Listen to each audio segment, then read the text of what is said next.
course, the vaccine concerns are such a huge and hot topic across all of these college campuses. And for the student perspective, we're going to bring in our Suffolk in the City student reporter, Sam Searles. And Sam, what are students on campus saying?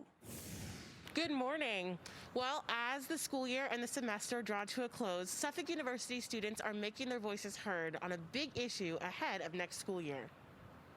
Just because it's regulated in school doesn't mean it's going to be regulated elsewhere. I don't want to go through another pandemic again. I don't want to have to social distance. By now, you've probably heard every side of the debate.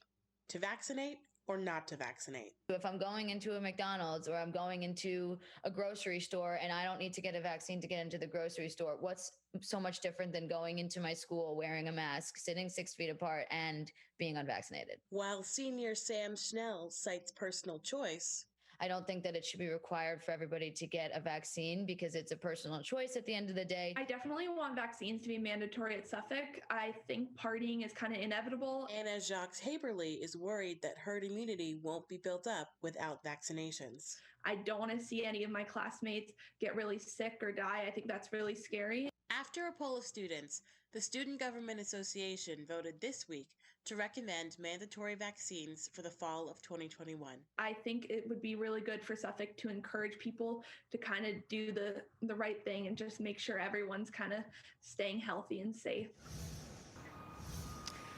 And you can find more information about Suffolk University's COVID policies by checking out the website at Student Health and Wellness and checking your Suffolk University email. For Suffolk in the City, I'm Sam Searles.